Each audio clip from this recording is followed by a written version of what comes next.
Assalamualaikum warahmatullahi wabarakatuh. Alhamdulillah, alhamdulillahilladzi an'ama alaina bi ni'matil imani wal islam. Wassalatu wassalamu ala sayyidina Muhammadin asyrafil anam wa ala alihi wa ashabihi dawil kiram. Qala Allah Ta'ala fi kitabihil mubin. A'udzu billahi minasy syaithanir rajim. Bismillahirrahmanirrahim. Ya ayyuhalladzina amanu taqullaha haqqa tuqatih wa la tamutunna illa wa antum muslimun. Shadaqallahul adzim. Amma ba'd.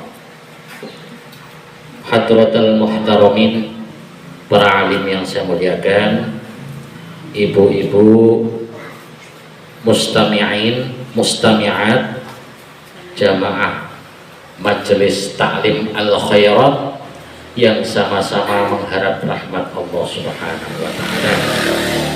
Puja dan puji syukur senantiasa kita panjatkan kehadirat Rabbil Izzah yang maha pemurah atas limpahan nikmat dan anugerah.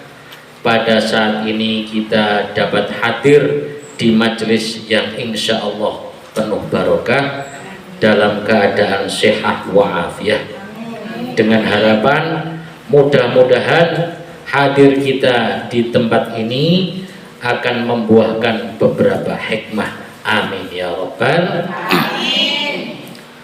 Sholawat beserta salam semoga senantiasa dilimpahkan kepada pelita jagat, pemimpin dan teladan umat yang sanggup akan memberi syafaat pada hari kiamat, yakni Nabi besar Muhammad sallallahu alaihi wasallam beserta keluarga dan para sahabat. Ibu-ibu yang saya muliakan, setiap kita ingin hidup menjadi yang terbaik. Gini mau betul? Pengennya jadi yang terbaik, tersukses, tercantik, terhebat, apalagi terbaik, terkaya, tersemuanya. Itu juga yang diinginkan oleh orang-orang yang pendahulu kita. Maka suatu ketika baginda Nabi sallallahu alaihi wasallam berkumpul dengan para sahabat-sahabatnya, datanglah seorang laki-laki dari kaum Ansor dan beliau bertanya kepada baginda Nabi sallallahu alaihi wasallam, "Ya Rasulullah, ayul mu'minina afdal?" Wahai Rasulullah, orang mukmin yang kayak apa itu yang terhebat, yang paling utama wahai Rasulullah? Ini sahabat bertanya, yang paling baik, paling utama itu mukmin yang kayak apa? Apakah fikirnya mukmin yang paling kaya, atau mukmin yang paling cantik, atau mukmin yang paling ganteng, atau mukmin yang paling tinggi jabatannya? Maka ternyata bukan itu yang menjadi ukuran kebaikan atau keutamaan seorang mukmin. Baginda Nabi sallallahu alaihi wasallam bersabda, ahsanuhum khuluqa.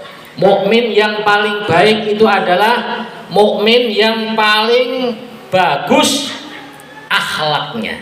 Khuluqa itu akhlak. Kalau kholqa itu kejadian, kalau khuluqa itu akhlaknya. Akhlak itu apa? Budi pekerti, perbuatan dan perkataan. Kalau akhlak yang baik berarti orang yang punya perbuatan dan perkataan yang baik. Itu orang yang paling utama, afdol, baik akhlaknya. Yang dicontoh tentunya adalah baginda Nabi sallallahu alaihi wasallam. Dimanapun beliau berada, beliau adalah orang yang paling baik akhlaknya. Kadang-kadang perbuatan sama perkataan kita kadang nggak sinkron, Bu. Perbuatannya itu baik, tapi ucapannya nggak baik. Ngasih orang misalnya, tak kasih uang, kan baik itu perbuatannya. Tapi ngomongnya, miskin, tak kasih uang kamu. Wah, ini ucapannya tidak baik, walaupun kata perbuatannya baik, ngasih, tapi tidak baik. Maka dua-duanya harus sinkron. Perbuatan akhlak tubuh kita dengan mulut kita atau lisan kita itu sama-sama baik. Akhlak kepada siapapun, kepada suami, kepada anak-anak, itu kita harus menggunakan akhlak. Karena orang yang paling baik akhlaknya ini adalah orang yang paling utama dari orang-orang yang beriman. Nah ini makanya baik. Walaupun kita gak senang, tapi Rasulullah ini mencontohkan. Suatu ketika datang seorang pemuda membawa anggur. Anggur itu satu genggam, satu ini ya, satu apa ini? Sak cakupan. Maka beliau sampaikan, wahai Rasulullah, terimalah anggur saya, sedekah saya yang sedikit ini. Maka Rasulullah bersama sahabat itu Nabi, oh ya, terima kasih. Kemudian Rasulullah memakannya, bismillah. Dimakannya, terus habis itu makan lagi, sampai nggak ditawari sahabat-sahabat yang lain, sampai habis itu anggurnya. Maka setelah pemuda yang memberi anggur tadi pergi, sahabat bertanya, oh ya Rasulullah, biasanya engkau kalau ada makanan atau apa menawarkan kepada kami, ini kok nggak towo-towo toh?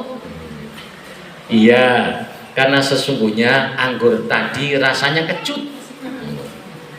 Jadi saya khawatir nanti kalau saya tawarkan kalian makan, terus raut muka kalian itu nggak menyenangkan, akhirnya akan mengecewakan pemuda yang ngasih anggur tadi.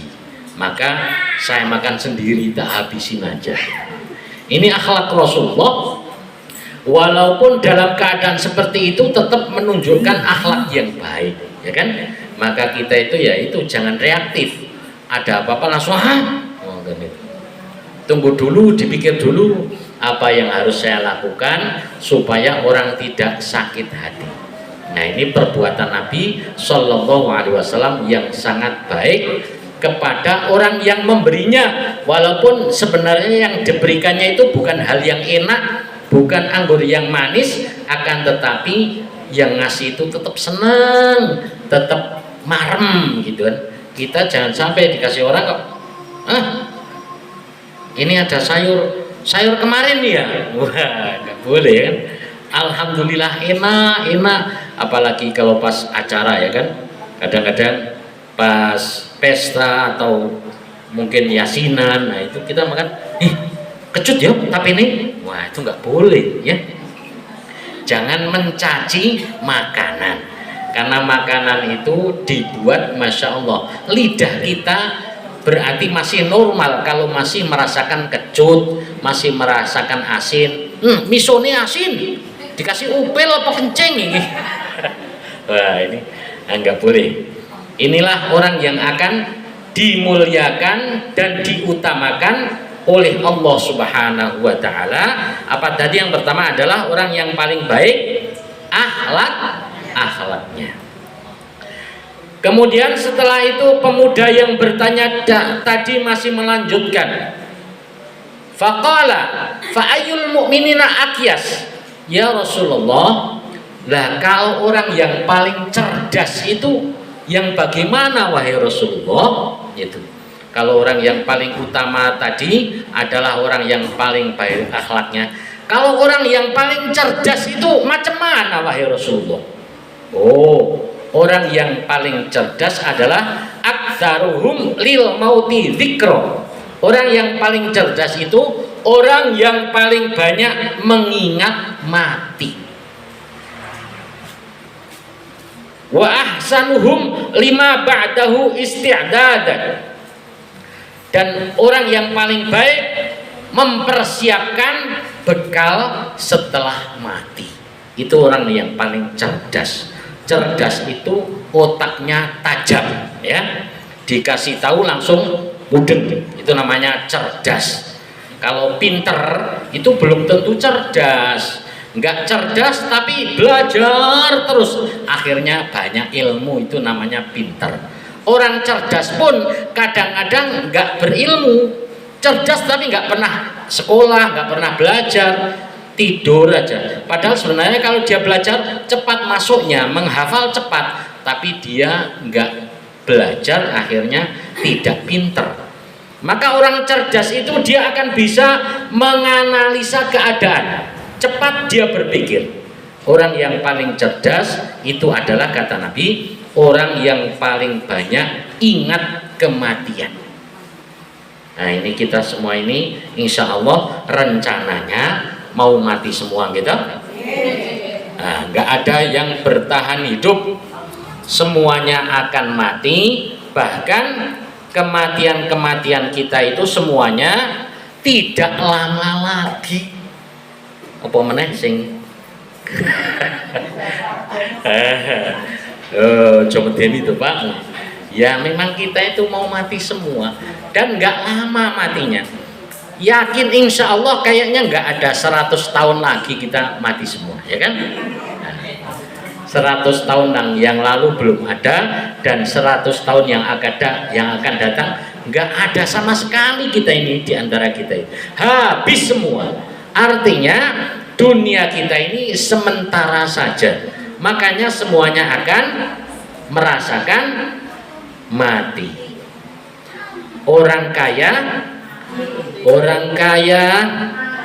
orang miskin, raja-raja, rakyat biasa, Pak RT, Pak RW, bakul tempe, Pak bakul sate, Pak Kades, pedagang es, tukang deres, rondo kenes, Pak Lurah, tukang sampah, embah-embah, bakul buah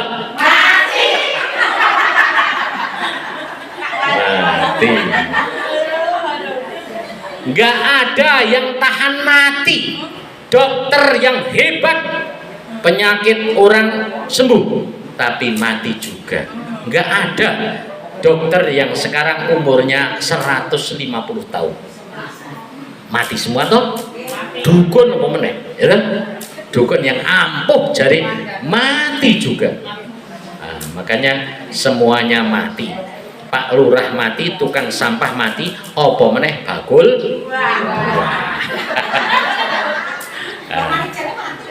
Mbak Marijan mati, bocah-bocah wae mati.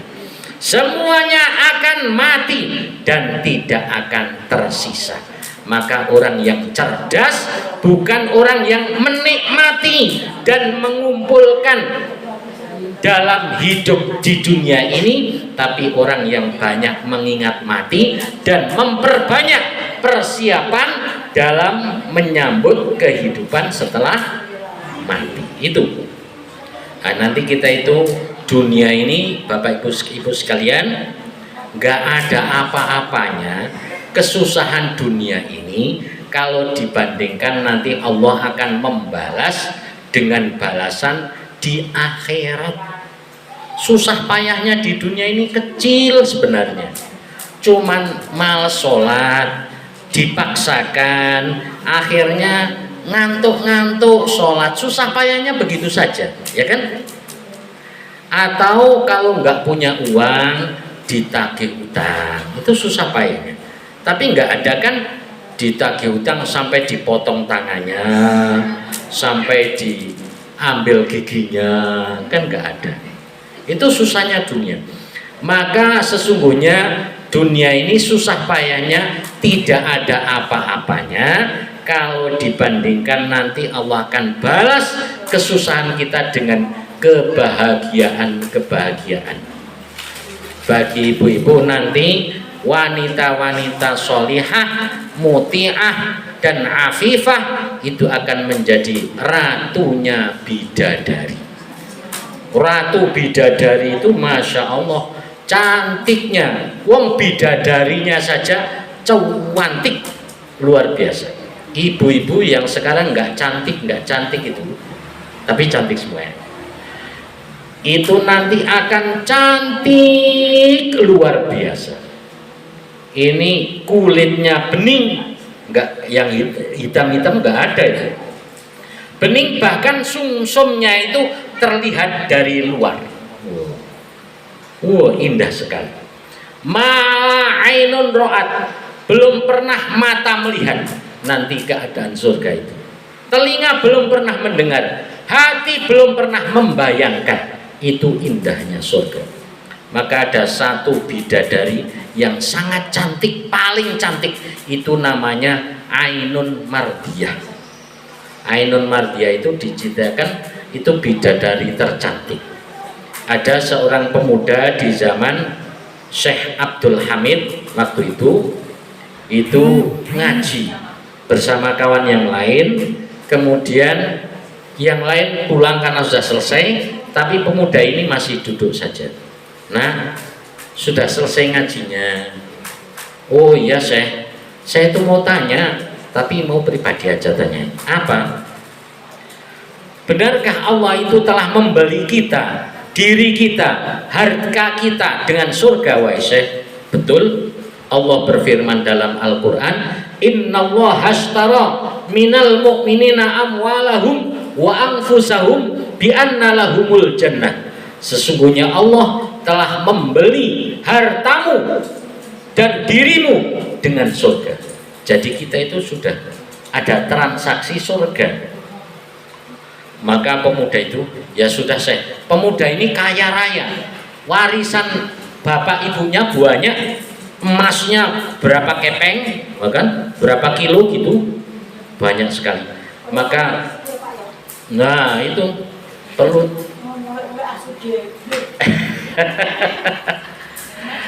Wah, emasnya rantai kiloan. Maka pemuda itu, wahai Syekh, baiklah, saya akan jual diri saya, harta saya untuk ditukarkan dengan surga. Maka pemuda ini kemudian Syekh ini mengatakan, ojo kabeh, alon-alon. Nanti khawatir kamu gak kuat nanti kalau hartamu dikasihkan semua. Maka pemuda ini bukan makin berhenti, tapi makin gak apa-apa saya akan semuanya, harta saya, diri saya tukarkan dengan surganya Allah Subhanahu wa Ta'ala. Maka beberapa hari kemudian ada perang. Maka pasukan kaum muslimin perang melawan tentara Romawi. Dalam perang itu seorang pemuda tadi sibuk, berangkatnya jauh ini, dalam perjalanan membaca Al-Quran, menghafal Al-Quran, dan melayani pasukan perang yang lain. Kemudian sampai tempatnya akhirnya capek, kemudian tertidur pemuda ini dan bermimpi ada seorang laki-laki yang mengajaknya, hai pemuda, iya Tuan, ayo kamu tak pertemukan dengan Ainun Mardiyah. Ainun Mardiyah, siapa itu Tuan? Ayo ikut aja. Wah, maka diajak ke satu taman yang sangat indah. Bawahnya air-air yang mengalir begitu indah, suaranya indah, baunya harum, taman yang sangat indah. Dan di situ ada bidadari-bidadari yang cantik-cantik jelita, sampai lupa dengan wanita-wanita dunia. Masya Allah, ini cantik sekali bidadari-bidadari. Maka pemuda ini bertanya, wahai kalian, apakah di antara kalian ini ada yang namanya Ainun Mardiyah? Maka mereka menjawab, tidak Tuan, wahai kekasih Allah, kami ini hanya pembantu-pembantu dan pelayan-pelayannya Ainun Mardiyah. Oh, coba ke sana lagi Tuan. Maka diajak lagi ke taman yang lain, yang lebih indah lagi taman itu. dan di situ bidadarinya lebih cantik lagi. Wah, pokoknya sangat cantik. Maka mereka berkata, suami Ainun Mardiah telah datang. Gitu. Maka tanyalah pemuda ini, apakah kalian ada yang namanya Ainun Mardiah? Tidak Tuan, kami ini pembantu-pembantunya, pelayan-pelayannya. Masya Allah, lah kamu aja cantik sekali, apalagi bosmu ya. Silakan Tuan ke sana lagi. Sampai 3 kali, begitu lagi. Maka sampai yang keempat kalinya, ternyata pemuda ini berjalan, ada satu kemah rumah yang sangat indah, yang terbuat dari mutiara, dari emas permata yang sangat indah. Di depan itu ada wanita yang sangat cantik, dan wanita itu berkata, dikiranya itu Ainun Mardiah. Pemuda itu datang, assalamualaikum. Waalaikumsalam. Wahai Ainun Mardiah, suamimu telah datang. Masya Allah, ternyata keluar dari rumah itu wanita yang sangat cantik jelita. Terus berpandangan dengan pemuda tadi, apakah engkau Ainun Mardiah? Betul Tuan. Masya Allah, betapa cantiknya. Iya Tuan, nanti sore kita buka bersama di sini ya. Itu bulan puasa waktu itu. Kita buka puasa di sini. Sebentar lagi kita akan bersama, wahai Tuan yang tampan. Iya ya. Maka pemuda ini mau merangkul Ainun Mardiah itu. Maka tiba-tiba dia berkata, wahai Tuan, sabar, nanti sore kita belum sah karena engkau masih terikat dengan dunia. Nanti insya Allah kita akan segera berkumpul dan bersama, wahai Tuhan.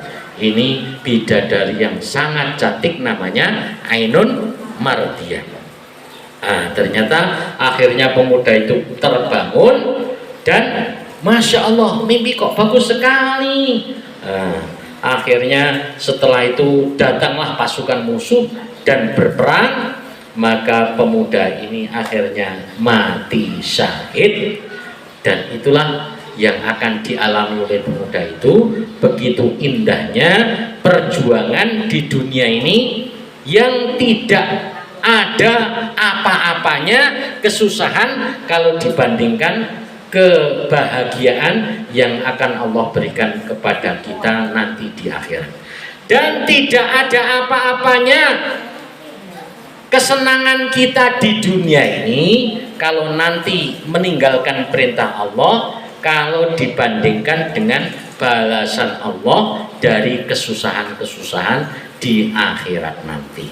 Maka orang yang paling cerdas adalah orang yang paling banyak mengingat kematian dan paling banyak mempersiapkan diri sebagai bekal ke hidup setelah kematian kita. Insya Allah Bu ya. Kita ini ya sebentar aja hidup ini. Kalau sudah mati, siap-siap amal soleh kita, bacaan Quran kita, sholat kita terjaga apa enggak, ketaatan ibu kepada suami terjaga apa enggak, mendidik anaknya, tidak ngerasani, tidak apa? Ngerasani tangganya. Merasani itu menggunjing. Nah itu jaga, karena itu bagian dari akhlak juga. Ini orang-orang yang paling cerdas. Orang yang paling cerdas adalah dia akan nikmati hartanya untuk dirinya sendiri. Itu orang yang paling cerdas. Dia cari uang, dia cari harta untuk dinikmati sendiri. Itu bodoh itu. Orang yang paling bodoh adalah orang yang dia cari hartanya untuk diberikan dan dinikmati orang lain.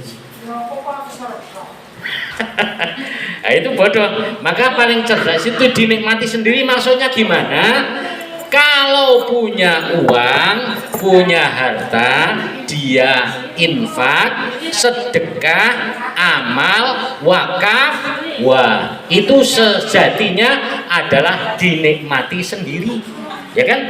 Karena yang akan merasakan sendiri. Tapi kalau kita cari uang, banyak harta, ditumpuk, ditimbun, tidak pernah sedekah, nggak taunya tetangganya kadang-kadang susah, ya kan? Akhirnya mati. Dipendam sendiri.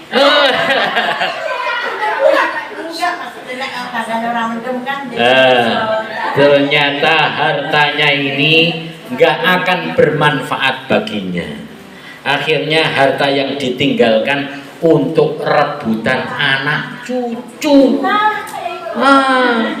Anak cucunya akhirnya musuh-musuhan. Wah, banyak yang gitu kok.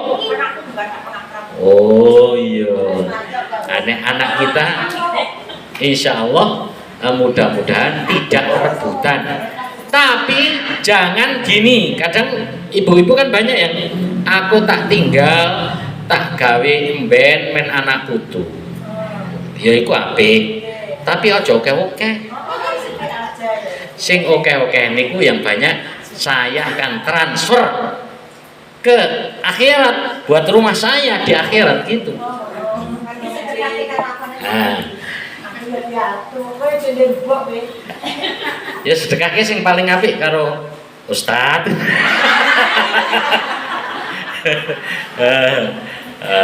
Gelang siji ae lumayan kan.